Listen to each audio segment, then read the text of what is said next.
보물을 시샘한다는 그런 말을 우리가 자주 하지 않습니까? 마치 지금이 그런 때 같습니다. 보물을 출산하기 위해서 고통을 겪고 있는 그런 날씨 같아 보여요. 많이 춥지요? 건강 조심하시고 코로나도 이기고 우리 승리합시다. 오늘 저는 이번 주일 설교 말씀을 좀 요약을 해서 다시 은혜를 나누고자 합니다. 구원과 치유라는 제목입니다. 우리는 자라면서 글을 배웠고 읽는 것을 배웠고 쓰는 것을 배웠습니다. 그러나 말하는 것을 배우지 못한 채 어른이 되어버렸어요. 이제부터라도 말하는 법을 배워야 합니다. 제가 상담학 공부를 하면서 비폭력 대화라는 그 책을 읽고 또 레포트도 제출한 적이 있습니다. 그러다가 잊어버렸는데 오래 시간이 지나서 이번에 제가 설교를 하는 동안에 다시 이 책을 찾아보니까 없어서 중고 서점에서 찾아가 다시 읽었습니다. 이 책은 마셜 로젠버그라는 분이 쓴 책인데요. 우리가 지금까지 배웠던 소통 방식을 근본적으로 변화시키고자 쓰여진 책입니다. 우리 삶에서 폭력을 줄이고 우리가 원하는 바를 평화롭게 충족할 수 있는 방법이 비폭력 대화에 있습니다. 이 비폭력 대화의 방식을 NVC라고 합니다. 이건 Non-Violent Communication이라고 하는 말인데요. 말로 상처를 주고받는 우리들이 어떻게 서로의 관계를 해치지 않고 돈독하게 하면서 신뢰를 구축하고 갈등을 예방하고 아픔을 치유할 수 있는지 소개하는 그런 책입니다. 참 좋은 책입니다. 아까 말씀드린 대로 이 책은 Non-Violent Communication이라고 하는 내용을 4가지로 대화법이 소개되고 있습니다. 첫째는 관찰입니다. 어떤 상황에서 있는 그대로 실제로 무슨 일이 일어나는지 살피는 것입니다. 두 번째는 느낌인데요. 그 상황을 봤을 때 내가 무엇을 느끼는가, 예를 들면 무서움 또는 기쁨 또는 짜증, 화나는 이런 것을 느끼는 것을 말합니다. 세 번째 단계는 욕구입니다. 자신이 포착한 느낌이 나의 어떤 욕구와 연결되어 있는지를 말하고, 마지막이 이제 말하는 단계인데요. 부탁입니다. 내 삶을 더 풍요롭게 하기 위해서 다른 사람이 해주길 바라는 것을 말하는 단계입니다. 이 4가지 단계를 통해서 말을 하라는 것인데요. 제가 한번 하나의 예를 들어보겠습니다. 집에서 아이들이 가끔 뛰놀면서 아무렇게나 벗어놓고 던져놓은 그런 양말들을 보고 엄마가 짜증이 났다는 것을 전제로 말씀을 드립니다. 이럴 때 아이의 이름을 부릅니다. 아무개야, 더러운 양말 한 짝이 똘똘 말려서 식탁 밑에 있고, 이 관찰이죠. 또 한 짝은 TV 옆에 있는 걸 보니까 엄마는 짜증이 난다, 내 느낌이죠. 여럿이 함께 쓰는 집은 좀 더 깨끗하게 정돈되어 있으면 좋겠어, 이게 내 욕구죠. 이때 내가 아이한테 마지막으로 하는 말이 있습니다. 네 양말 뭉치는 세탁기에 넣던지 바구니에 넣어놓으면 좋겠다. 이게 이제 부탁 부분입니다. 이런 과정을 거쳐서 말을 하라는 것입니다. 그런데 우리는 이렇게 말하는 법을 배운 적이 없지요. 그래서 너무나 쉽고 또 함부로 말하는 버릇이 있잖아요. 또 말하는 방법을 가르치는 또 한 사람이 있습니다. 데이시 세포드라는 분인데요. 이분은 3가지 황금문이라는 책에서 말하는 법을 이렇게 가르칩니다. 말하기 전에 언제나 3가지 황금문을 지나게 하라는 것입니다. 첫째는 참말인가? 둘째는 정말 필요한가? 셋째는 친절한 말인가? 이렇게 말을 하라고 가르칩니다. 교회가 존재하는 목적은 구원받지 못한 영혼을 살리고 그 영혼을 양육해서 교회 공동체의 일원으로 살게 하는 것입니다. 근데 이런 과정은 말을 통해서만 가능합니다. 때문에 말이란 것은 너무나 중요한 것이죠. 인간의 말에는 두 종류만 존재합니다. 하나는 이기적인 언어입니다. 또 한 가지는 이타적인 언어입니다. 이런 두 가지 언어가 존재하는데 이 최초의 언어는 이타적인 언어였습니다. 최초의 인간관계에서 나온 언어가 창세기 2장 22절에서 23절에 기록되고 있습니다. 여호와 하나님이 아담에게서 취하신 그 갈빗대로 여자를 만드시고 그를 아담에게로 이끌어 오시니 아담이 이르되 이는 내 뼈 중에 뼈요 살 중에 살이라. 이것을 남자에게서 취하였은즉 여자라 부르리라. 이렇게 말씀을 하는 부분입니다. 여기에서 아담이 하와를 보고 한 이 최초의 말은 이타적인 언어입니다.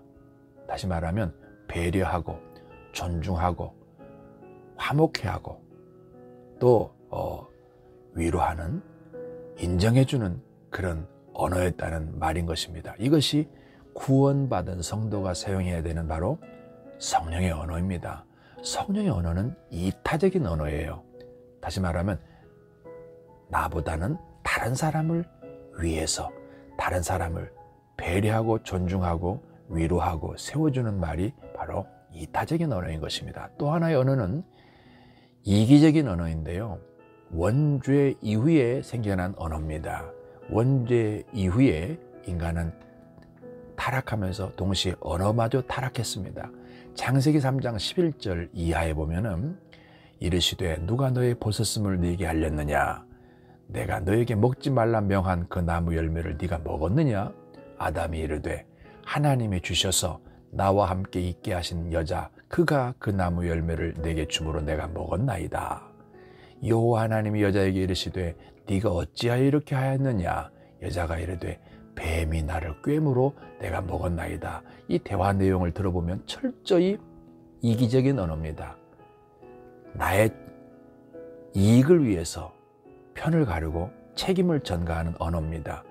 이 이기적인 언어들은 시기하고 무시하고 분리하고 파괴하는 파괴적인 언어입니다.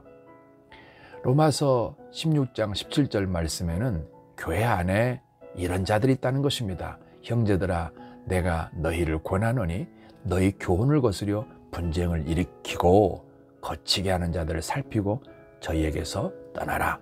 이 같은 자들은 우리 주 그리스도를 섬기지 아니하고 다만 자기의 배만 섬기나니 공교하고 아첨하는 말로 순전한 자들의 마음을 미혹하느니라. 이렇게 말씀하십니다.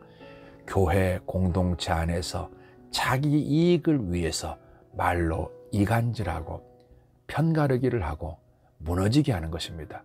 상처를 주고 분쟁을 일으키는 자들입니다. 이런 사람들은 교회 안에 있는 성도라 이름을 하지만 사탄의 도구로 이용당하는 사람들입니다. 왜 그럴까요? 바로 치유되지 않은 상처에 사탄이 틈타서 사탄의 도구로 전락하고 만 것입니다. 반드시 치유를 통해서 새로운 언어, 성령의 언어를 사용함으로 교회를 세우는 사람들이 되어야 됩니다. 그러면 치료를 위해서 제일 먼저 할 일은 뭘까요? 먼저 상처를 찾아내야 됩니다. 진단을 해야 된다는 말입니다. 내면의 우리 영혼의 상처를 크게 두 가지로 나눌 수가 있습니다. 하나는 에업선스라고요. 결핍이라는 말입니다. 받고 싶은 것을 받지 못한 그 결핍, 인정받고 싶었는데 인정받지 못한 결핍, 사랑받고 싶었는데 사랑을 못 받고, 격려받고 싶었는데 격려받지 못하고, 스킨십 받고 싶었는데 거절당하고, 존중받고 배려받지 못한 그런 결핍들이 총체적으로 그 안에서 살아서 치료되지 못한 채 있는 것입니다. 두 번째는 bad라고 하는데요. bad, B-A-D, 나쁜 기억입니다. 겪기 싫은 일을 겪은 기억이 우리 안에 상처로 있는 거예요. 부모님의 폭언이라든지, 예를 들면 공부 좀 못한다고 해서 돌대가리야, 나가 죽어라, 밥은 왜 먹니, 뭐 이런 말들 말입니다. 또한 아버지의 폭력이 있습니다. 아버지에 대한 기억들이 안 좋은 분들이 너무나 많습니다. 어떤 성도가 이렇게 얘기하는 걸 들었어요. 목사님, 저는 기도할 때 우리 아버지 예수 믿게 해달라는 기도를 안 합니다. 아, 왜 그러세요? 저는요, 아버지가 이 땅에서 함께 사는 것도 정말 너무너무 화가 나고 어떨 때는 정말 죽여버리고 싶을 만큼 싫은데, 그 아버지와 천국에서, 같은 천국에서 그것도 영원히 산다고 생각하면 나는 아버지를 천국 가게 해달라고 기도하지 못합니다. 얼마나 상처가 컸으면 이렇게 고백하겠습니까?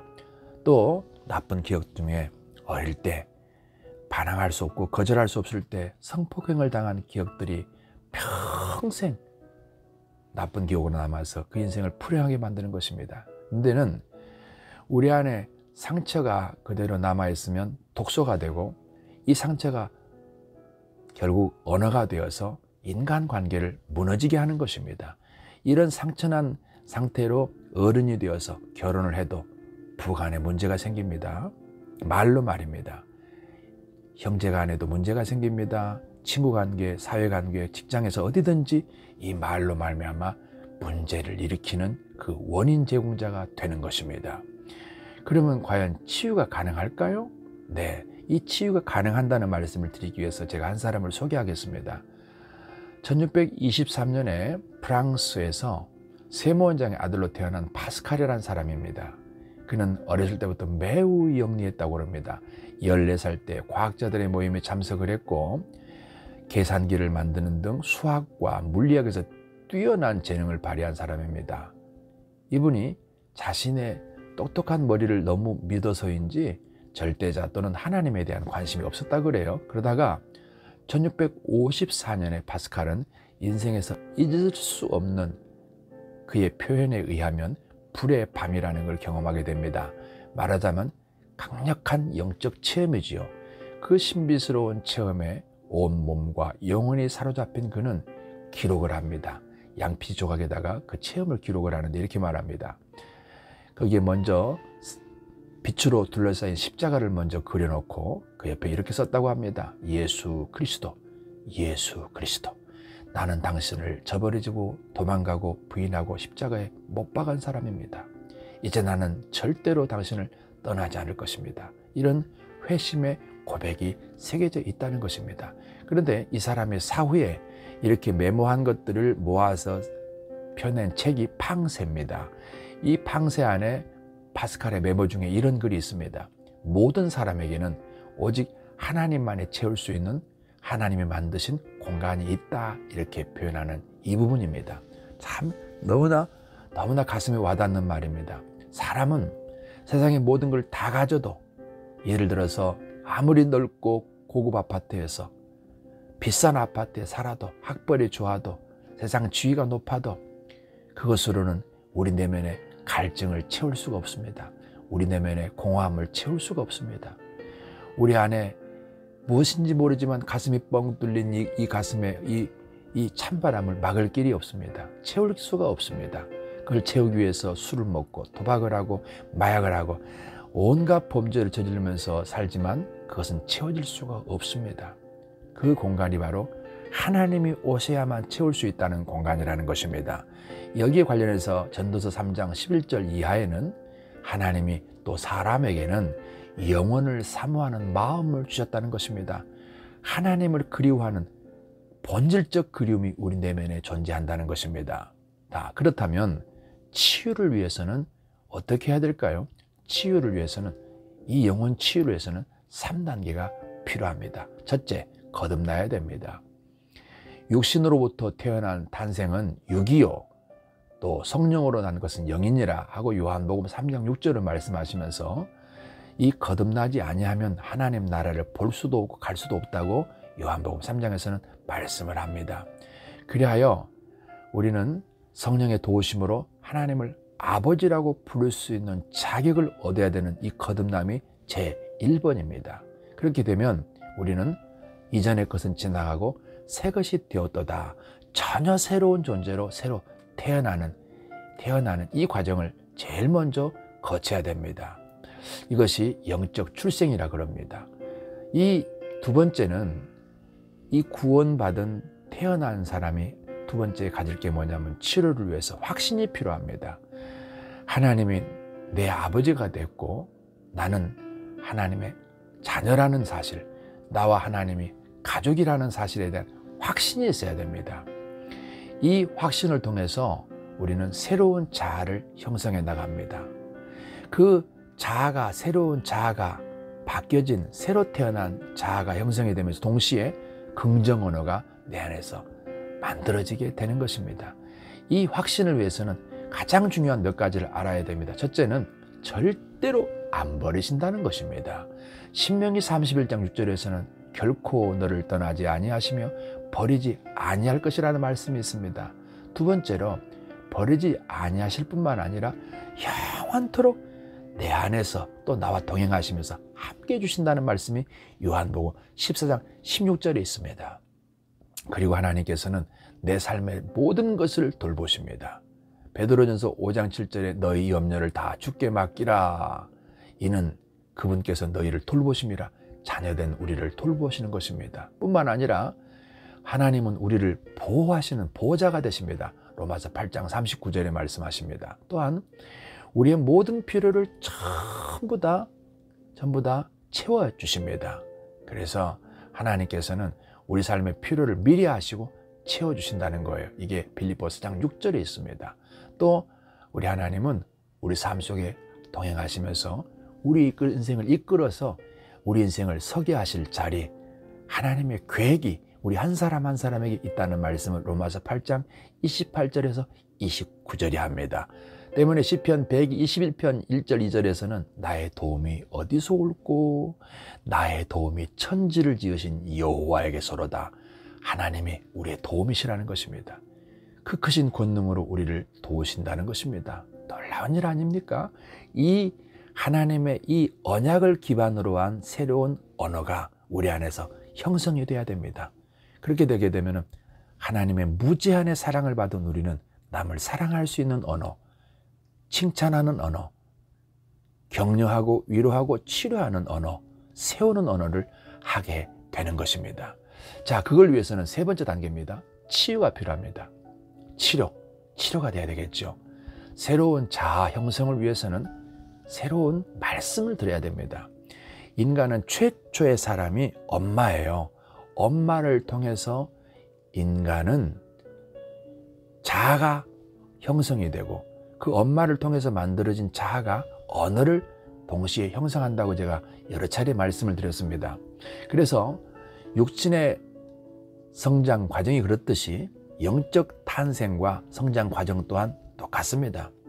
우리에게 필요한 것이 새로운 말씀을 들어야 됩니다. 하나님의 말씀을 듣고 그 말씀이 우리 영혼에 정리되고 저장되고 그로 인해서 긍정적이고 하나님의 은혜 안에서 평안하고 안정되고 안심하는 이런 언어들이 만들어지게 되는 것입니다. 그러기 위해서는 뭐가 필요할까요? 말씀을 암송해야 됩니다. 내 안에 말씀을 쭉 잡고 저장하세요. 제일 좋은 방법은 매주일 설교 본문 중에 한 구절 저장하십시오. 두 번째는 말씀을 나누는 것입니다. 듣고만 흘려버리는 것이 아니라 그 말씀을 다시 되새김질하듯이 나누는 것입니다. 나눠야 됩니다. 세 번째는 그 말씀을 붙들고 자신의 삶의 변화를 위해서 그 말씀이 말씀하시는 것을 따라서 기도하는 것입니다. 이렇게 할 때 우리 영이 새로워지면서 새로운 자아가 형성되어지고 그 자아와 함께 하나님의 말씀하시는 성령의 언어가 만들어져서 그 언어로 우리는 대인관계를 성공할 수 있고 더 나아가서 성도의 살아야 될 삶의 목적인 전도를 할 수 있고 그 전도한 사람을 양육할 수 있고 그를 교회 일원으로 세워서 교회를 세우는 사람으로 살아갈 수가 있게 되는 것입니다. 이 방송을 들으시는 모든 성도 또 모든 분들에게 마지막으로 권면합니다. 우리 언어가 성장하면 언어가 성숙해지면 하나님의 도구되고 하나님의 복을 받게 되는 것입니다. 하나님의 뜻을 이루는 여러분 되시기를 예수님 이름으로 축복합니다. 감사합니다.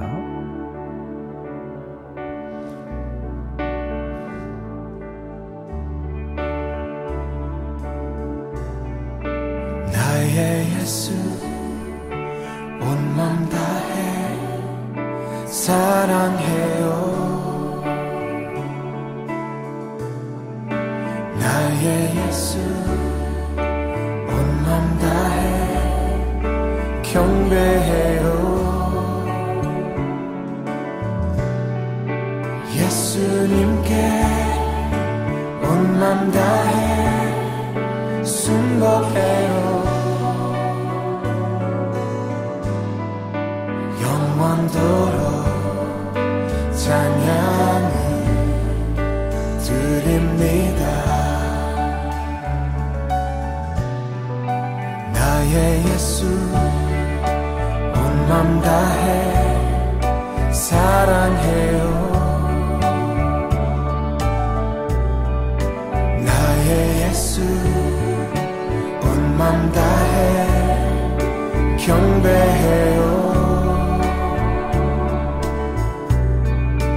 예수님께 온 맘 다해 순복해요. 영원토록 찬양을 드립니다. 당신을 순교하고 아름다운 주이십니다. 거룩하고 사랑스러운 능력과 영광의 주이십니다. 하늘과 땅이 주 찬양해. 영광의 왕은 영원한 주를 평화의 왕자 모든 만물의 주 영원토록 주님을 높이세. 나의 예수 온 맘 다해 사랑해요. 나의 예수 온 맘 다해 경배해요. 예수님께 온 맘 다해 순복해요. 영원토록 찬양을